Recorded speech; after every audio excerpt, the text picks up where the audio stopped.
the realities of responding to any lecture or any sort of stance around Gertrude Stein's presence without asking and filling a notebook with questions. And so it's an interesting, I got an interesting nexus of possibilities that are happening in the notebook and in the time in that meeting. I remember the story too. I remember, I suppose if we're about rejection or Steve's word inversion, I'm very interested in the kind of relationship between my rejection. I was teaching my first class at UC Santa Cruz, and I was asked to teach a lecture course, which was horrifying because one has to hold forth for an hour, or an hour and a half, and just talk. And I thought, how can I do such a thing? I thought there was no way I could do this. And I thought, it's modern fiction and poetry. I was called to teach modernism. And I thought Gertrude Stein would be an anchor for a class. And of course, I don't know who else. I think it was Gertrude Stein, Ginsberg, and there was another figure. Langston Hughes, The Ways of White Folk. Okay. Was the book, yeah. So there was a kind of dragging one's way through. In a way, I felt already rejected too in having to teach something that I felt unqualified to teach, a lecture course, but also unqualified in the sense that I felt responsible to holding down modernism. Why? Was that my job? Was that my, What a charge. Right? But I think about that in terms of the rejection 5 times, fifth time I just thought you were lovely.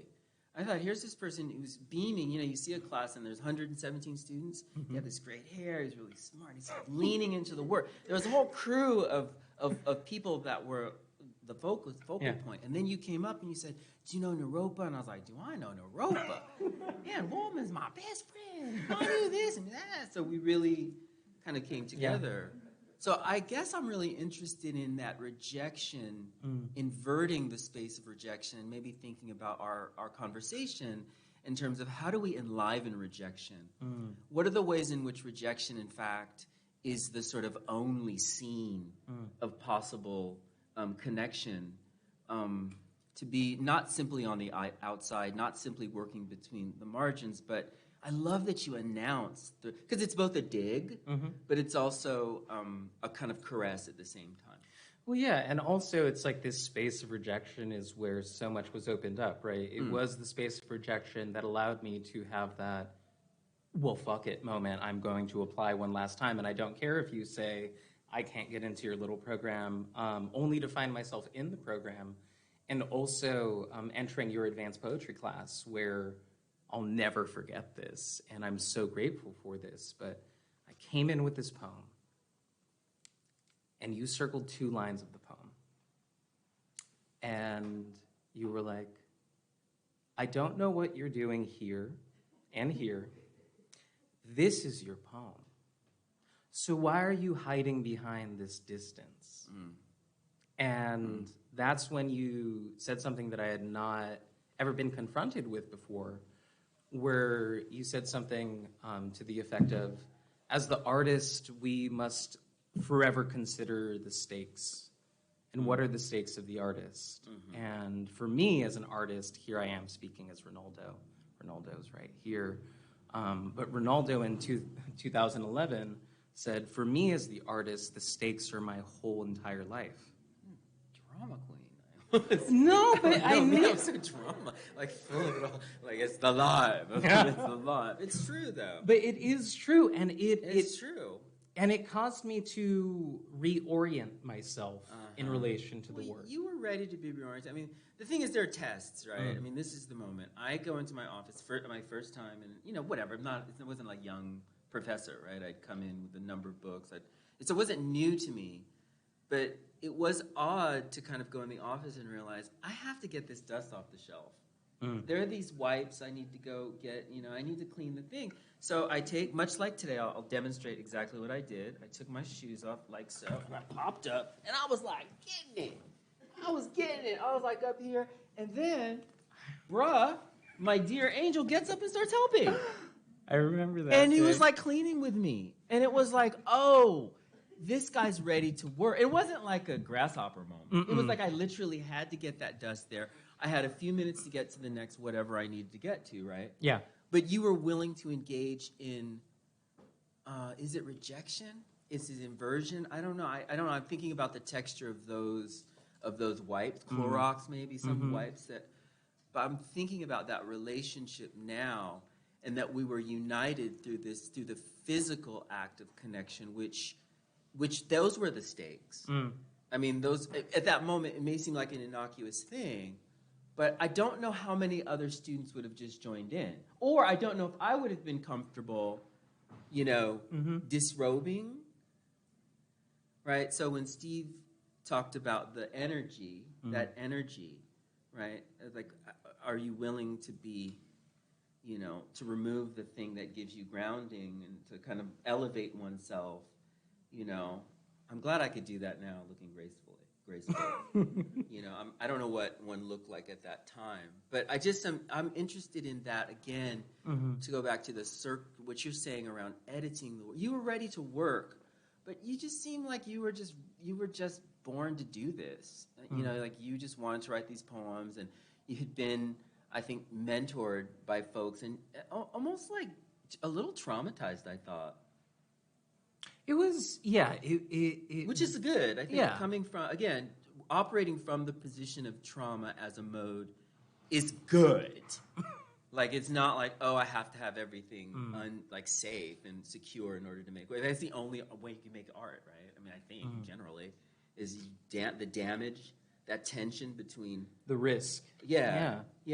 And again, yes. So I'm really very moved by what you're saying around whoever that was in 2011. Yeah, it was me, but it was a long time ago, right? It's like 10 years ago. That was Ronaldo V. Wilson, the poet and writer, and now before us is Ronaldo V. Wilson, the interdisciplinary artist, right? Both and of this us is are working in this. Well, yeah, both of us absolutely, but I want to say in like the last 5 years or so is when you've now finally been recognized for these other modes of art that you're operating through, that you're giving energy to, the visual, the performance, the dance, the body, the way in which there was a performance that you gave in 2013 at CU Boulder. I think it was the And Now conference, and you were doing this body work.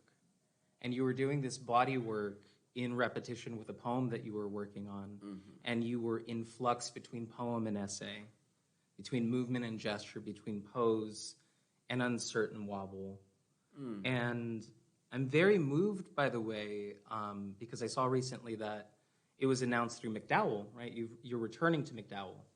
And this time you're returning as an interdisciplinary artist. So I am kind of interested in the ways in which you find yourself risking perhaps differently now. I know you haven't left the word behind. Streets, you're saying you've got at least 2 books on the way. That's what's happened on the streets. I mean... Shy, Philly, all over the place. Yeah, true. I mean, so it's a very important, I think, sort of gesture, right? I mean, thank you for saying those beautiful things. And I think about this in the context of accounting, right? So, of course, I think about Bill T. Jones.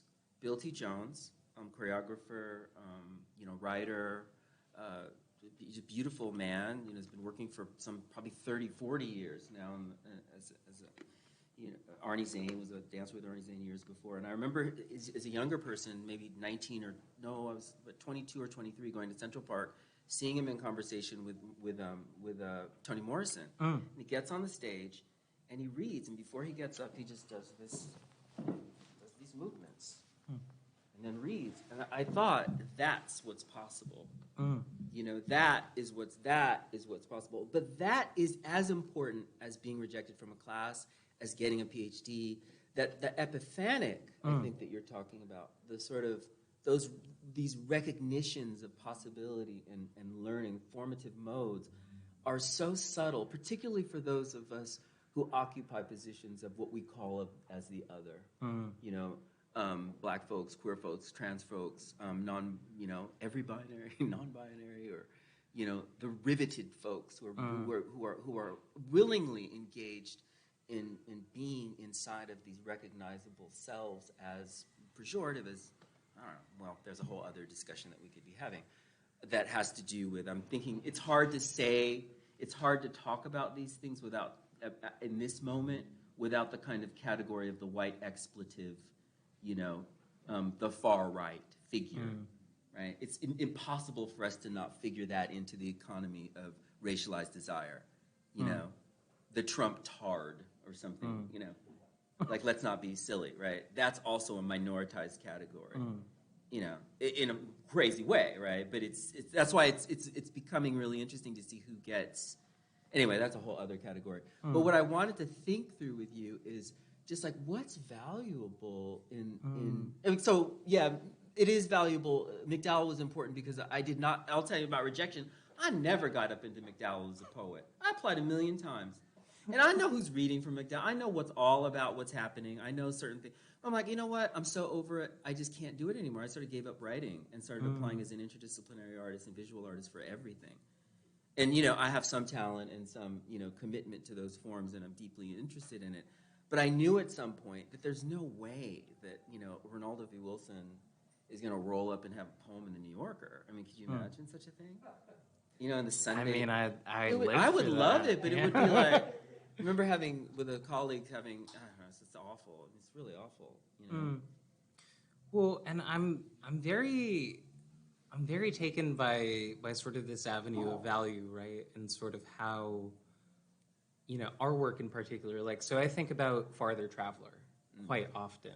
I love that book especially because that was the second book to feature your artwork, right? The first book was The Narrative Life of the Brown Boy and the White Man. That's too funny, you remember. Right? Of course I remember. I know all about your archive. Yeah, you do. We'll tell you. I will. Angel's responsible for so many things in archiving my work. Yeah, well, I mean, that was such an experience. So I had the opportunity to archive Ronaldo's work about 5-6 years ago and digitize all of these artworks, these sketches, and I'll never forget, Ronaldo gave me this large portfolio, and I'm going through it, and I'm losing my fucking mind. I'm just like, oh, what? You do what? You also do what? And in it, there were these pieces of handmade paper, and they were black ink sketches. And in one, undoubtedly, I saw the cover of Ronaldo's book, and I just lost my mind. And I think in threading this to Farther Traveler, which also features sketches, right? Which also Lucy 73 also features your artwork as the cover. I sort of wonder about the conversation occurring between the lines, right? These lines of artwork that are being created through colored pencil, through pastel, through pen, and these lines of language. And how in Farther Traveler, we have almost these diptychs that occur, right? We have these sketch and a responsive language, a sketch and a responsive language.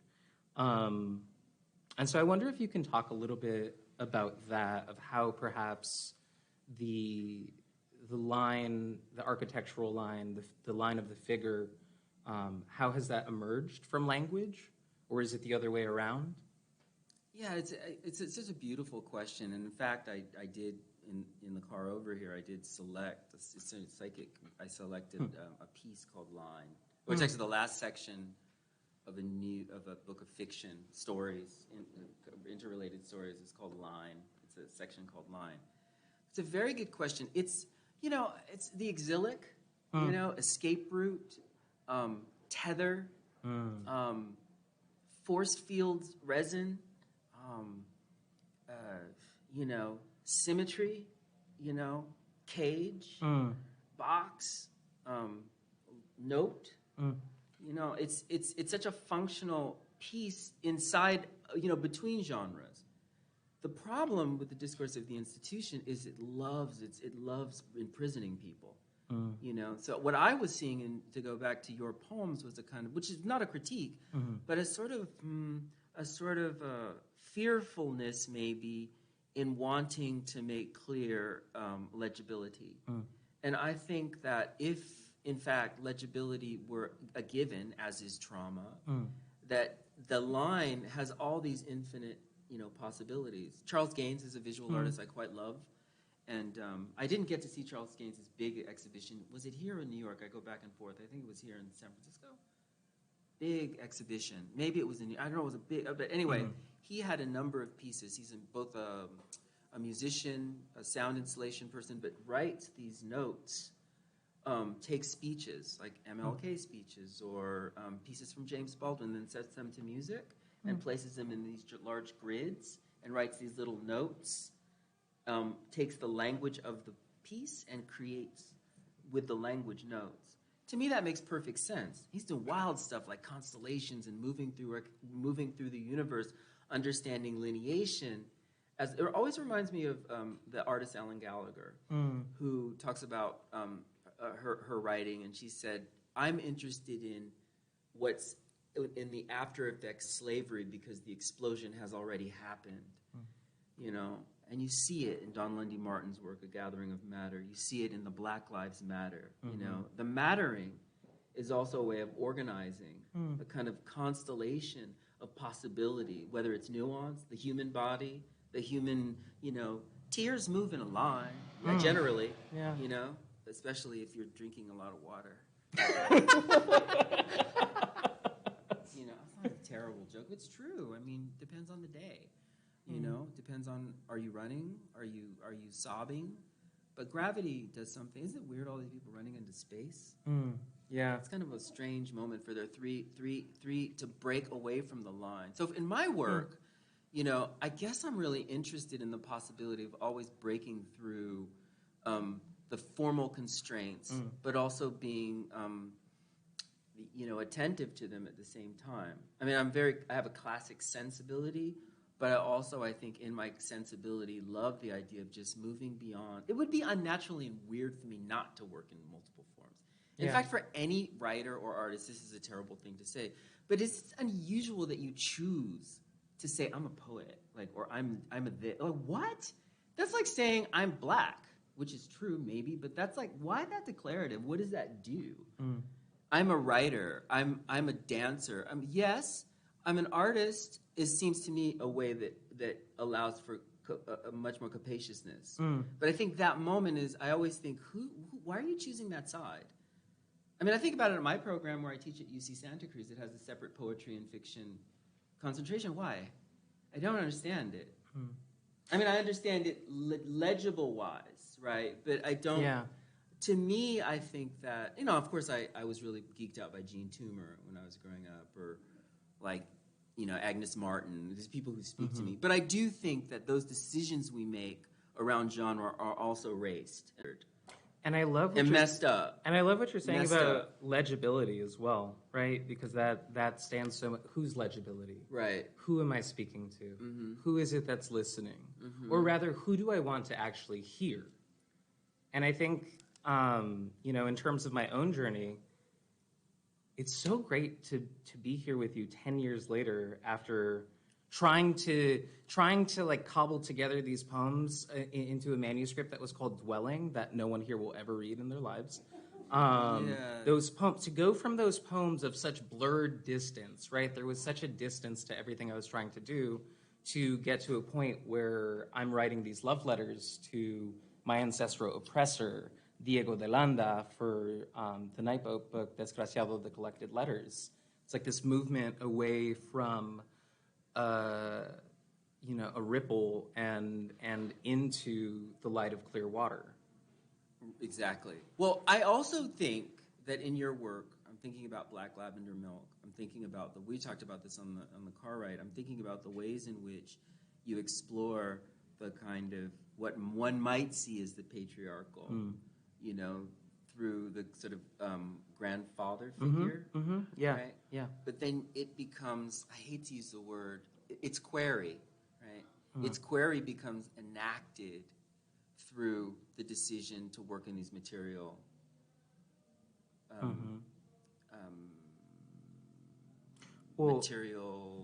densities. And Chalk, water,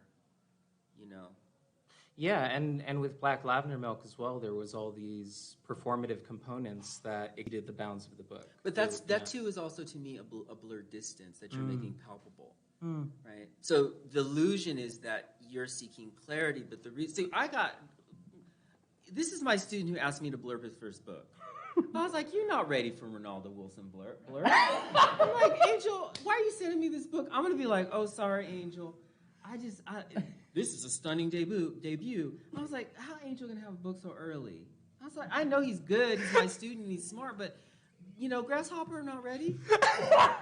But then I got that book, and I was literally like, not just blown away, but so deeply satisfied that you went on this journey so carefully. It was almost like, yes, I was your teacher, and you also worked with many people at Naropa, stunning faculty and stunning people all over the place. It wasn't me, obviously, but I know that to see that work and to understand what you were doing sort of rhetorically through material structures and making finite decisions in the context of a book, I thought was extraordinary. And that same gesture is what's happening in Desgraciado.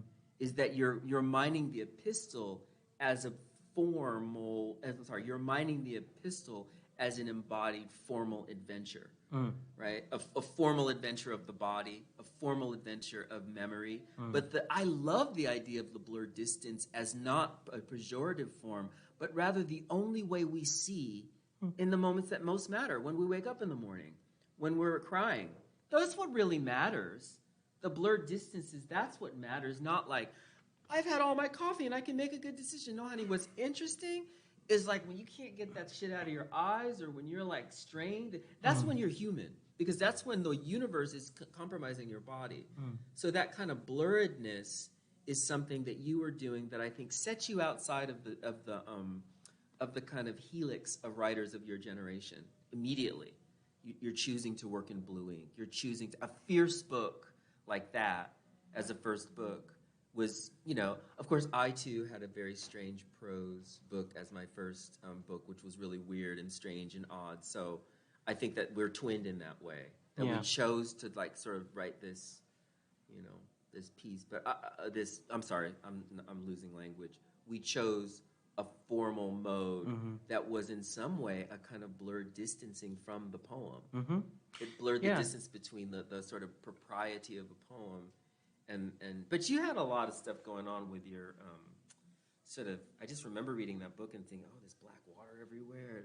It's a very palpable reading experience, Yeah. And it did really, I was talking with Anne,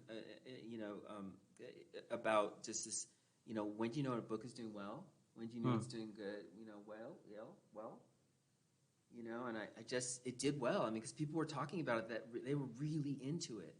Discussions, not Kirk, no, whatever. I'm not that kind of, I'm not going to go away. But it wasn't like, hey, spectacular debut, it's well, we'll learn from it. It was just like someone sat with the work and held it, got in that water with you, got in the cenote. Yeah, that's always the invitation in my work, right? There's this highly sort of like consciousness concerning the reader. And what does it mean to be in the water with the reader? What does it mean to invite the reader into a portal of my ancestry, my family? In Rose, Sun, Water, which came out with the operating system this year, I invite the reader into my grandmother's home, which has since been destroyed. It no longer exists. But it's there, right? I keep parts of it safe. And I invite the reader to do things such as drink more water, make time to rest. That's so amazing. I love that. I love that. And it goes back to this idea. I'm sort of like the weird coach. You did say dwelling, right? So you kind of rejected the dwelling as this pejorative, but actually the dwelling is a formative mode for you, and it's a transferable mode for many people to understand. It's a kind of invitation, that it's very powerful. It's very powerful that you. I suppose that's probably right to say my favorite book is, or my favorite poem was, is not the same thing as saying, I've been right working with these sentences. So I also think to bring Farther Traveler back, as well as your first book, we're both working in these sort of prosaic snippets. And though, I feel like I'm largely considered a poet, I feel like the the dirty secret of all my work is like I write in sentences and paragraphs. Yeah, exactly. Right? Yeah, why not? Like that poetry has a room for, all of those things, right? Well, also, what are you going to do about it? Like, yeah, I think it's important to sort Tell of me say I'm wrong. that's poetry, right? I mean, it's poetry because you wrote it and you are a poet, and that's the fine, Like, well, and the sentence structure for me personally. So when I wrote Black Lavender Milk, I had some resistance from my own family in reading it. They're like, "Oh, I don't know, this is over my head or whatever," and then there was this sort of trick of like, "Oh, well, sure, poetry might be over your head, but a sentence, you read sentences, right? You text sentences. The sentence is this open, broadening portal. One may be tricked into walking the labyrinth of poetry by entering into a paragraph. It's important. It's an important formal measure. How one comes into, at least in, I guess, I don't know in terms of your history, like if you learned English as the sort of in that form of the sentencing. To me, when I was learning it, like that was like the god of all units of life. Yeah, subject, predicate, and it's like important, but why? That's Gertrude Stein. It's like such a brilliant, and then placing someone like Gertrude Stein next to Ginsberg or to us, right? I mean, offering, as you're saying, the sentence as a palpable sort of piece of something. Well, I'm also very interested in regards to offerings in relation to your work. And I'm thinking about the new book that's going to be coming out with Wendy Subway. It's titled V. No, it's not. It's called Carmelina Figures. Cut that from the record, everyone. It's called Carmelina Figures. V was, we talked about V. Yeah. V was to be a kind of a sort of... The big book. Yeah, but that has another world to it. But I think they're related. So, so offering, So Carmelina Figures is a book of... it could be V. It could be. But it is a book that is drawings, performance pieces, what else? A little bit of poetry, film stills, large paintings. And I just, I've been working on this stuff for like maybe six or 7 years. I don't know when. I was teaching at the Malay Colony, and I was teaching a course called, I forget what it was. It was something around risk and play or experiment or something. And I remember just sitting, I draw, but I thought, here's this extra paper. I had all these pieces of paper from a poem. So I taped them all together, and I had like maybe I don't know, maybe this, it wasn't these sizes, but it's like this size. And I thought, see if I can representationally draw myself, one of my favorite things to do. So I was like, let me just try the self-portrait. And I just like did it, and I hit it, and I was like, that's extra interesting. I can work at scale. I had no idea. I had no idea that I could do that. That I thought, I was like, okay, I can do that thing. And I tucked it away. I didn't even think about it or look at it for years. But then I started doing these drawings at McDowell. I came as an interdisciplinary artist first to McDowell in 2017, and I just wanted to work on these water-soluble, pieces. And I film everything I do. I bring a camera in. So I document everything, And so I'm drawing and thinking through these paintings and drawing, and I realized the color palette was the exact same color palette as this piece that I made a million years ago. And it was a drawing I did very quickly. It was one of the drawings when Wendy Subway came. It's a boring story, but it's one of those moments where I saw these beautiful books, and I said, this is an interesting book, but you should do one of my books. I said, of all this amazing art, I said, I need someone. And she's like, well, who are you? I said, I'm Ronaldo Wilson. She said, Ronaldo Wilson, I'm reading your book in Wayne Kestenbaum's class. Farther Traveler. I was like, yeah, Wayne Kestenbaum's my friend. I was like, yeah, let's do a book together. You're not going to regret it. Yeah, cool, cheers. And then that's it. And then she just pops off, right? Then we have conversations over a while, right? It just jumps off, and she's great. Her name is Rachel, and she's really beautiful. Rachel Valinsky, beautiful curator. And so we just worked, and they came to my house, and I had these drawings. I have this place in New York, and I put all this stuff on a table, and I just love that they're so ginger. It's on drawing paper. I was inspired by Kara Walker's exhibit in New York where she was working on these large pieces of paper. I thought they're transportable. They're really great. We can carry them. I can carry them around. And so I just, I had those in McDowell. I said, look at these. And I had these sort of graphite sketches. And I thought, well, what if we just put all these together. And then we just worked with them. And, and then I had all this footage. It relates to the line. I mean, if I'm making a film or if I'm making a song, compositionally, I want to make sure that it's like in the spirit of Caleb Lindsay, right? I think about a frame so that frame, if I take a still of any movie I make, it's compositionally sound in the same way a poem, so they can be reproduced in a book. Yeah. Right? So that has symmetrical balance. Like, I'm old-fashioned. As crazy as I want to be, I am very invested in things like the sentence, the paragraph, the sonic unit.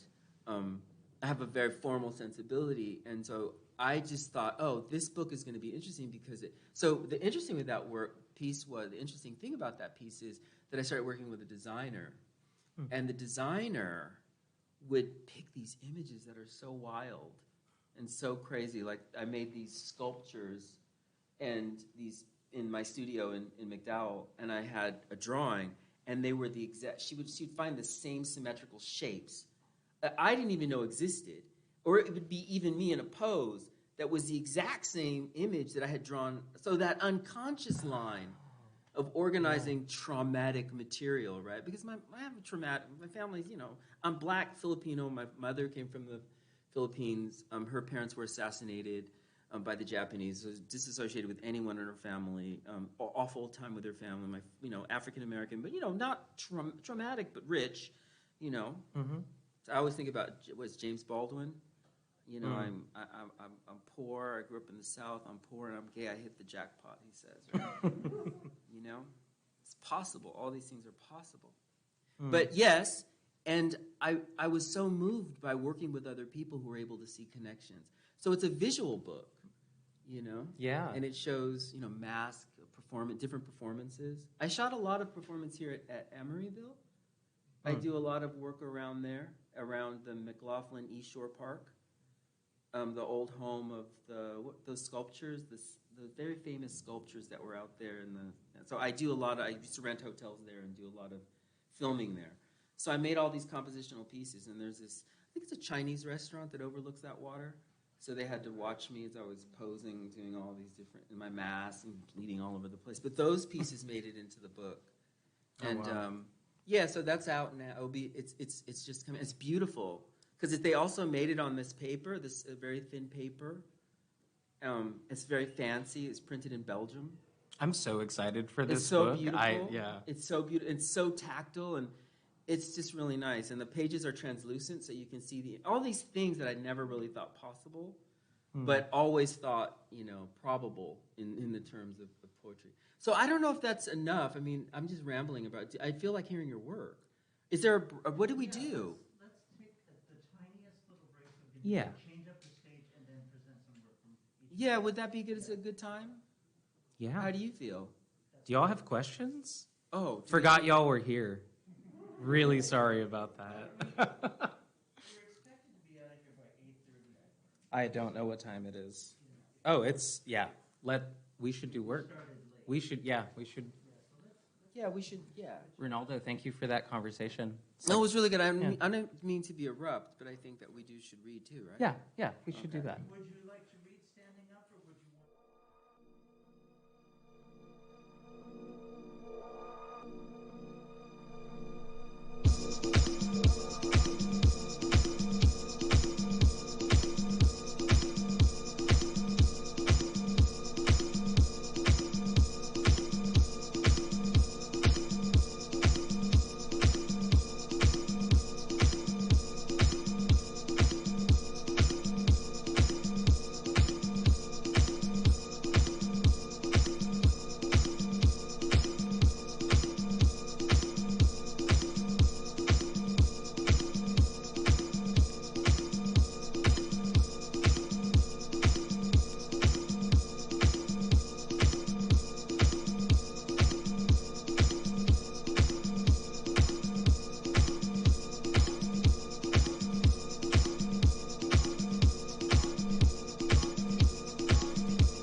our publishers, our publisher will be very happy. Shout out Steven. Motika.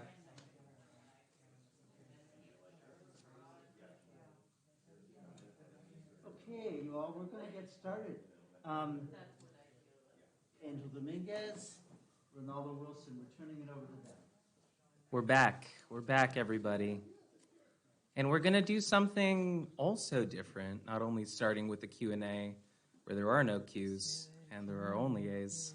I think we're gonna like read one and one, and we're both One and one's like a basketball game. Yeah. Do we read the entire thing or pieces? Like a basketball game. I didn't show you the meme that I made for today.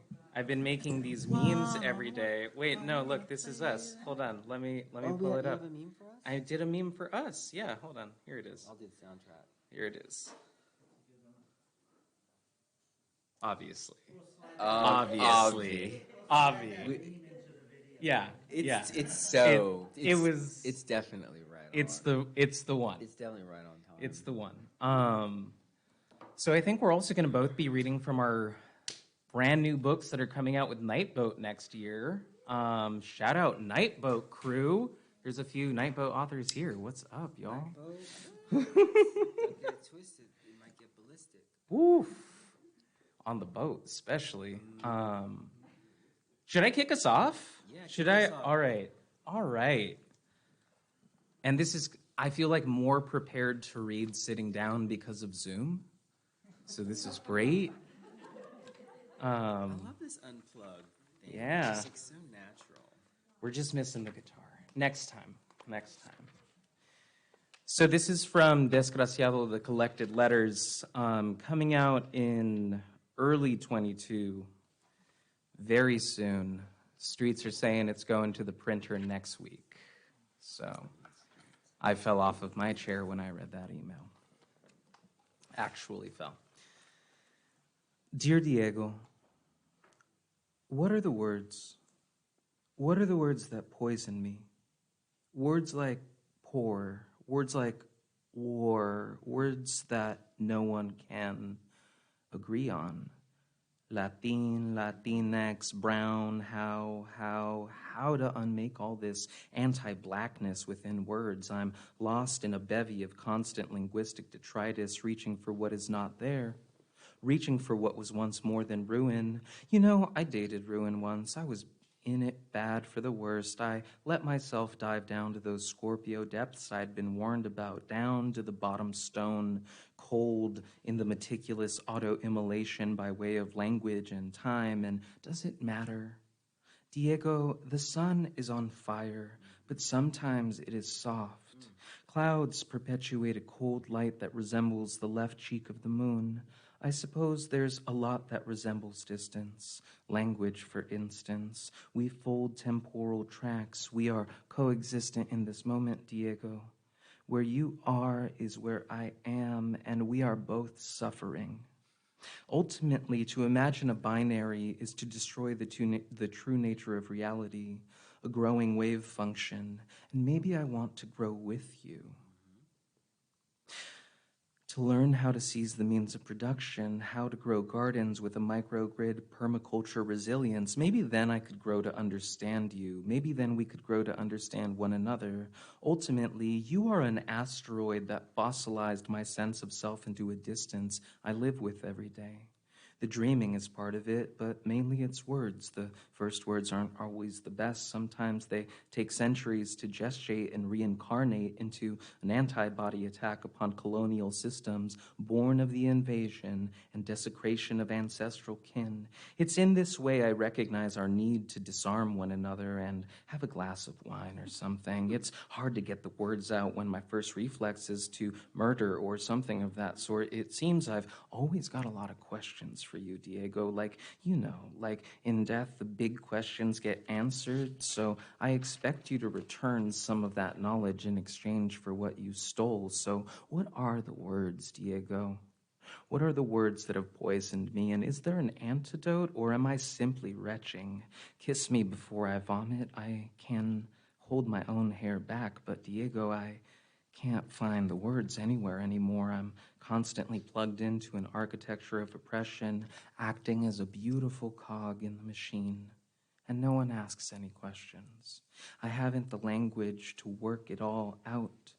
I couldn't write a syllabus to save my life, or yours for that matter. So what are the words? What are the words? What are the words?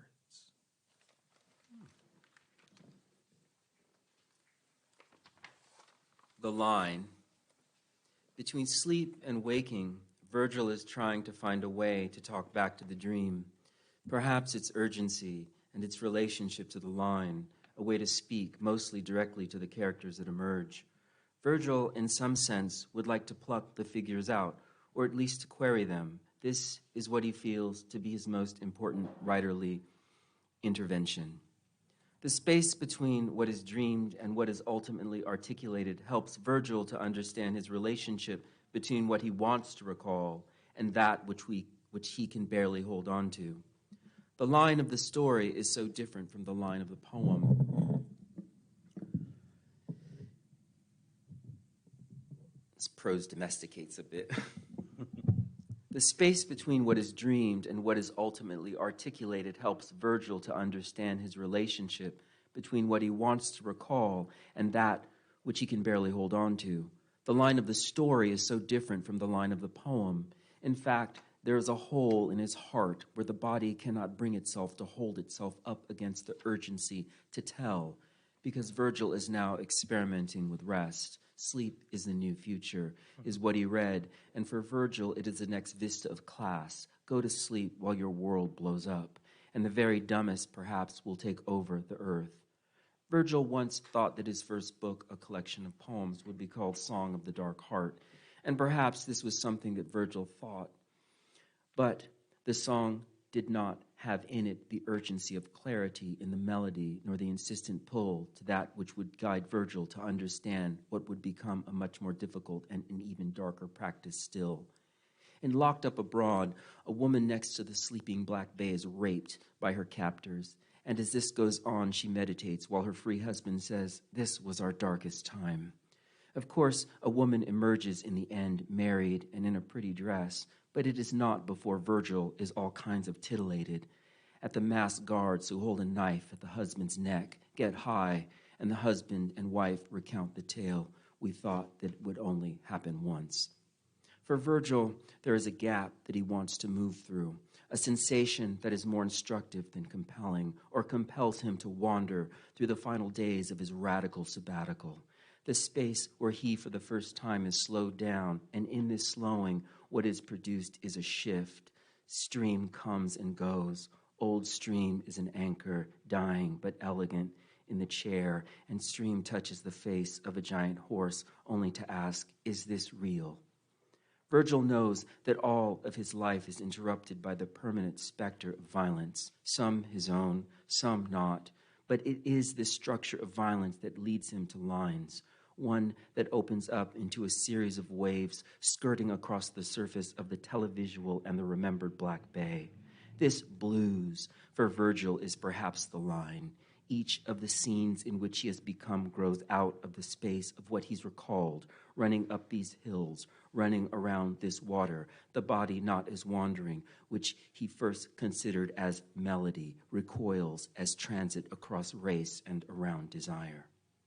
It seems that, in this sense, the mark of what he has become is tied to what it might reveal between the dimensions of what race, what class, and what form and impulse Virgil wishes to convey. A book of chance?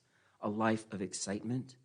The source of the titillation, the sadness of what the captor might become as Virgil sees the hostage husband bang his head against the wall at his own inability to defend his hostage wife. I'll stop there and I'll just keep reading around as you're going. Okay. Starting that part of the story. So excited for Virgil. And now I'm going to read new, not previously read. Because I kept writing to Diego right up until Nightboat told me, please stop.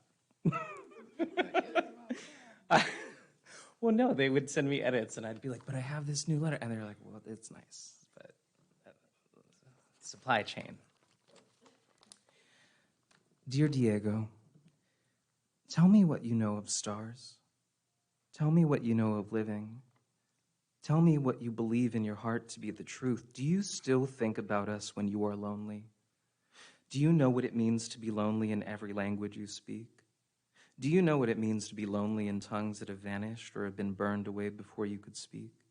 Do you know how many conquistadores it takes to ruin my day? Do you know how many Bibles I've owned and lost and kept and thrown out and lost and found? Do you know how many churches and citadels I've wept and pissed in? Do you know how many I've been baptized in? Do you know how many prayers I speak? Do you know what it is you've done to me? Tell me what you know of departure. Tell me what you know of ruin. Tell me what you really mean. Do you know how many times have passed since your time? Do you know how many colonizers it takes to ruin my day? Do you know how many have died? Do you know how to get to heaven? Do you know the road to El Dorado? Do you have any change? Do you have a chance? Do you speak American? Do you hide your heart like a reef? Do you dream of many dreams? Do you recognize the pain in my childhood screams? Do you want to be the parent? Do you want to hold these shuddering shoulders until the earthquake hits? Do you know how to save a life? Do you know how to write? Do you know what time it is? Do you know how to come back home? Do you know what it is anymore? Tell me the truth. Tell me everything about you. Tell me why you did it. Tell me why you didn't. Tell me everything. Do you remember? Do you think about the downfall? Do you think about the darkness? Do you think about the blood? Do you think about the sun? Do you think about the ripples across reality? Do you think about the way out? Do you think about my eyes? Do you think about the sky? Do you think about the violence? Do you think about the heat? Do you think about the boat? Do you think about the screams? Do you think about the lies? Do you think about the water? Do you dream about me? Do you even care? Do you want to make it better? Do you want to make it out of here alive? Do you want to be alive? Do you care if I die? Do you care if we all die? Do you? Tell me what you know about the end. Tell me what you know about oblivion. Tell me what you know about the truth beyond you. Tell me what you know of moons. Tell me you love me. Please.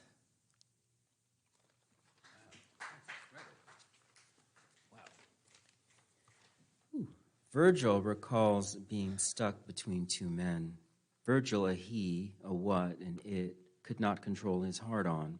He wanted somehow to share it with his seatmates, but he could not, and though he flashed the outline beneath his A.G. Dillons, he would never wear shorts on a flight. It felt right for him to try in slim, skinny jeans, then a sharing tied to his reckoning, or maybe Virgil was just attempting. Virgil looks out into the icy morning, the peaks of the trees serrated by the snow, mists, waves, this time towards perception. Virgil wants to get back to these interactions where he should be angered, however measured, but also lets them go. A rushing worker almost knocks Virgil down at shin. Another customer who phone talks real estate opens the door to move around Virgil, does not say sorry or my bad or excuse me. Against this jack behavior, Virgil wants to read, shakes Butch awake from the middle of his nap, and in the center of a long flight, intrusion is intrusion. It's a small read that Virgil wants to unleash, but still one all the same.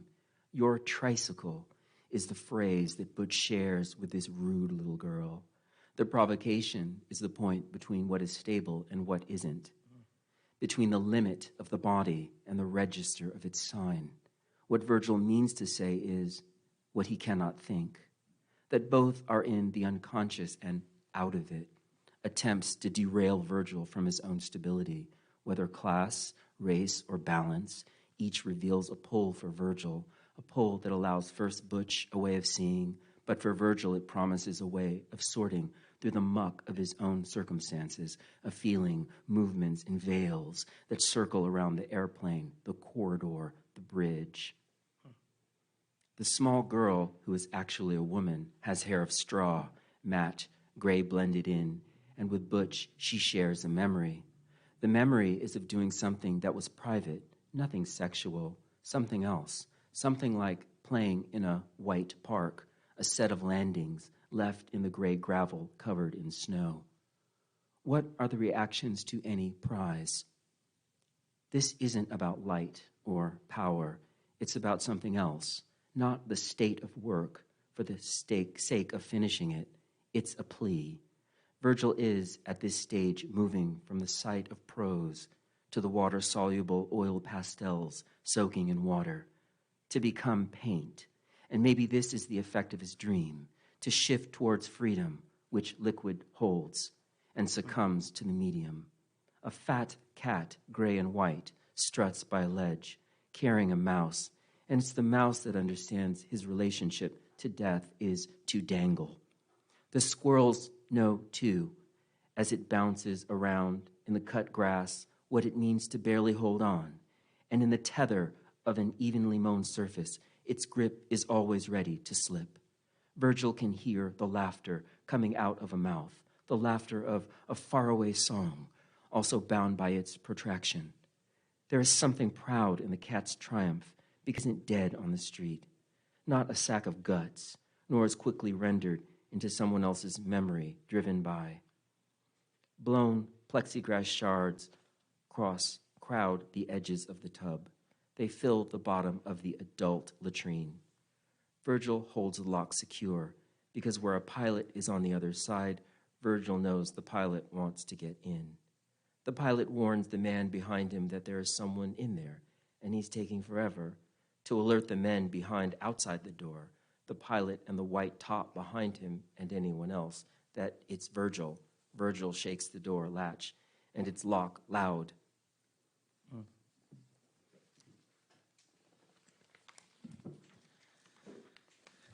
Here's another new one.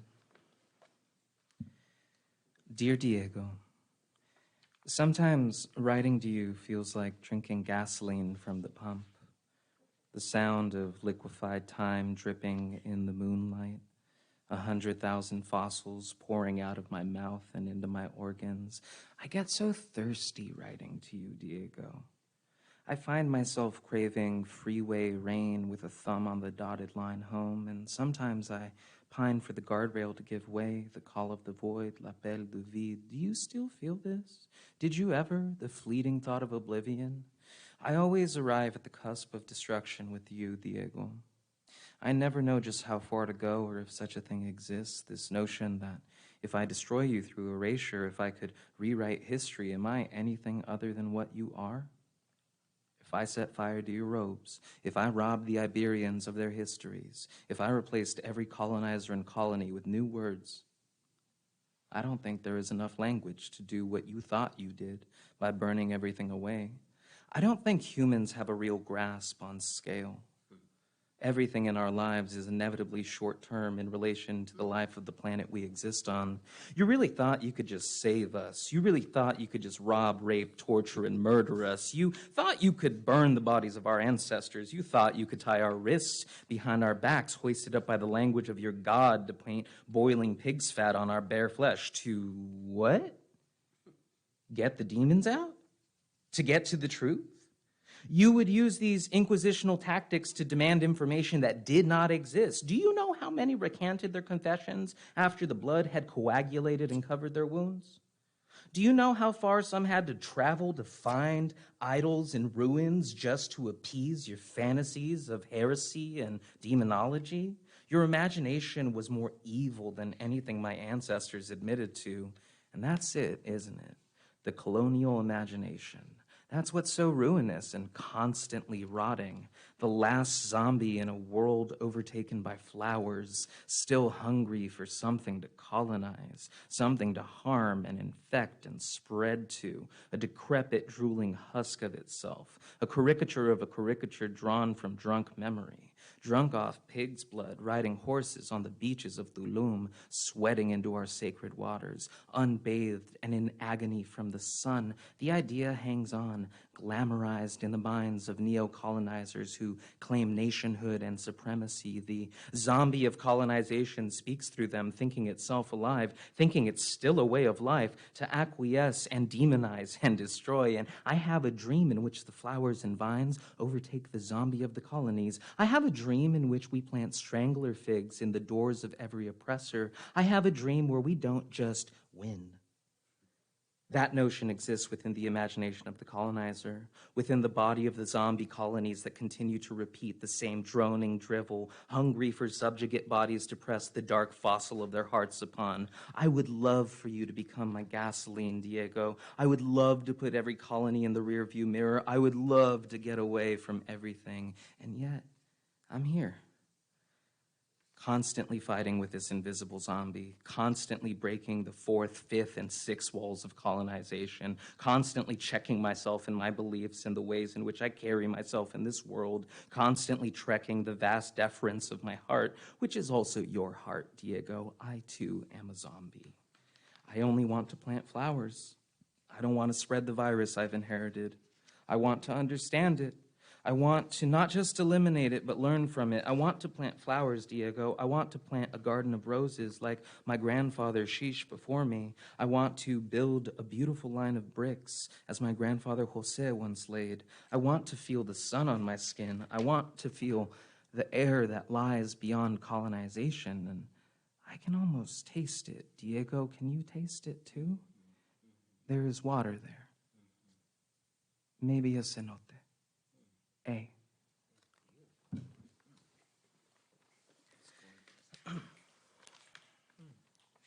The floor of the latrine is a dim yellow, and it's painted with stains. And Virgil is barefoot, looks down at the bottom of the tile with his feet touching the bottom, and he wants to leap out of it, to fly above the matter of the pools of yellow piss and clots of brown mucus. For these are the things that are inside Virgil too. So why would he not recall them coming out on the other side into the real?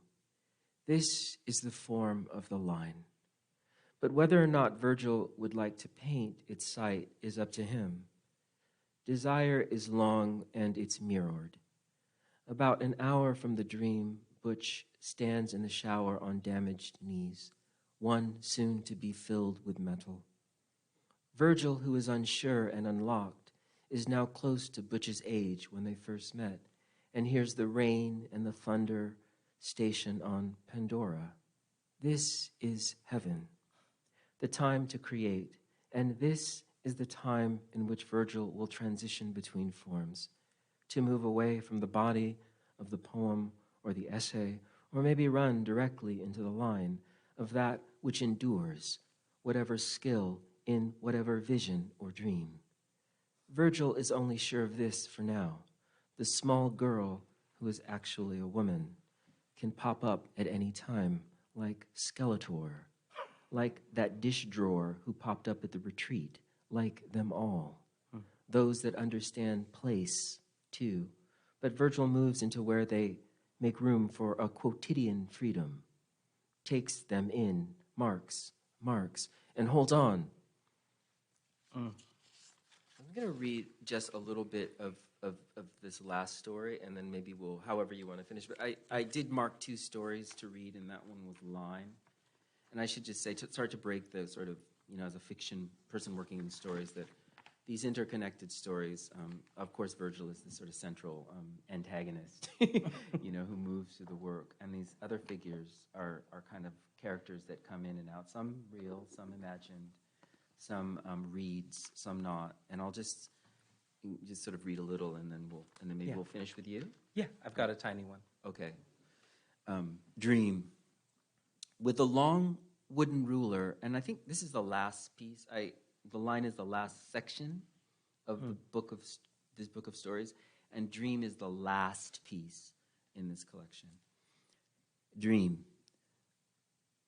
With a long wooden ruler, Virgil smacks to death the brown, ugly spider, the death delivered as in similar killings. But this one is energized by its form, a whoopin', that packs immediately the brown, ugly spider's crouching body into itself. Pliable wood, bending in the air, snapping lightning fast, the bug flattened between the painted white drawing table and the semi-translucent paper. Virgil ponders the differences between the whoopin' and the spanking, which are vast in that while the whoopin' banks on the events of total surprise, the spanking leaves room for quiet retreat. While the latter Though perhaps not completely ceremonial, some lessons might be learned. The former abandons logic and is all lesson.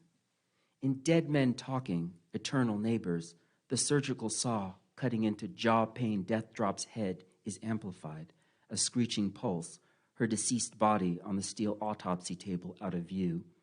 Brunette boy autopsy boater doctor, sawing close to the jaw, hopes to reveal the point from where death arose. It's not the jaw.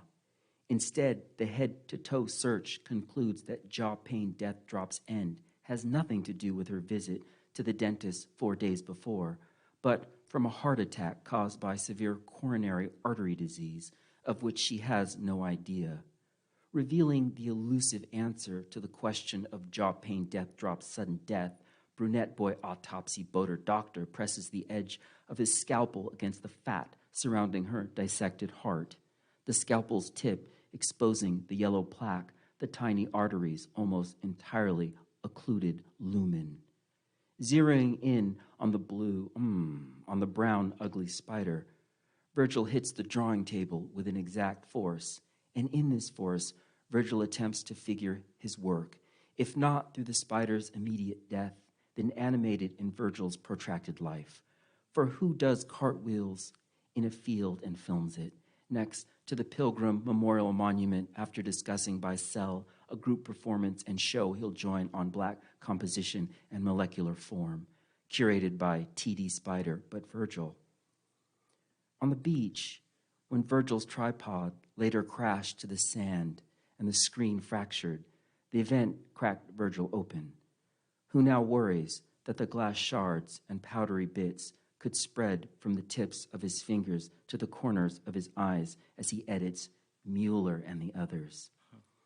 For the short movie, he set a shed horseshoe crab's shell against a silvery, glittery pump's heel, both atop a strip of mustard yellow muslin, placing the iPad's camera lens in line with the shell's spiny tail and the pump's curved back.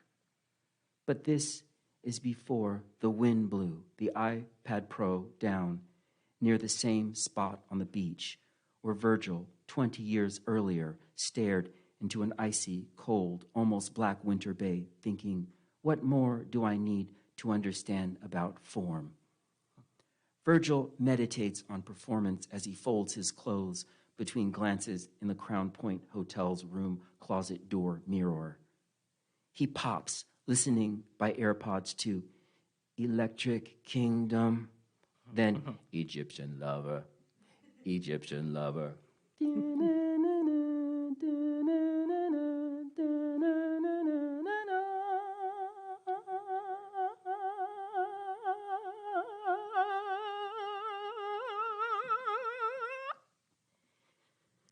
In the ticking and bass, he hears the prefigurations of Aretha's gospel beat slowed down, and funk, too, and recalls a time before Virgil grew and shaved his head, when Virgil would pop his black afro sheen curls, eliciting joy, dimples leading to the blood trail. I'll stop there, and it's sort of the middle of the story. And I am going to just read y'all a really quick short one that's 4 pages from the end. And there was this tiny little fly that just found me, and I swear to you it was Diego. Because I was going to read a different one, but the fly stayed on this one, so I'm going to read you the one Diego wants. Dear Diego, some days I wake up angry. Mad mornings, waking up exhausted and thirsty for more of the same, constantly engaged in the subtleties of fight and flight, considering the nuances of freeze, watching the rhythms of my heart, listening to the water that makes my body real. I'm always tired because I'm always trying. I'm trying to keep the thing alive, trying to figure it out, trying to get to the bottom of bottom's dream, trying to get to that in-between, or at least attempting to form a language out of it, the adornment of the ineffable, the back door of everything. I'm trying to be here with the busboys of reality, scrubbing the earth like dishes, trimming the hegemony with guillotines if necessary, necessity of knowing how to operate a weapon like language. You need to know what words mean. Language is a weapon as much as it is a portal for healing. Sometimes healing is not what we need. Nobody is in a hurry to fill the Grand Canyon or Crater Lake. Sometimes it's a constant process rather than a concrete endpoint. Dead car in the redwoods sprouting periwinkles and wild peas. A generational conversation, vomiting tradition, vomiting experiences as external existence, and confronting the past with a pistol. No more knife fights. This is a stick-up. Sick of the constant surplus of suppression, sick of the firefight of the white imagination, sick of the struggling against everything, and still I must. I don't have a choice in a matter. They fucked up letting me live this long enough to think it through, to understand that you and I are in this together, the untangling, the wrestling of the spirits, trapped in a forever fistfight of history and language and energy, and I just have to live long enough to die on my own terms, in my own words, and they can't take that away from me. They can't take that away. They can't take that away from me. Thanks, y'all. You like that? They can't take that away From me. Yeah. Penelope Wilson. Thank you. Thank you. Angel Dominguez.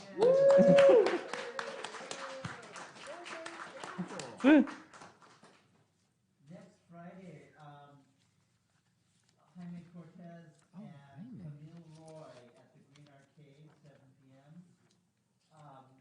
The Thursday after that, J. Dot.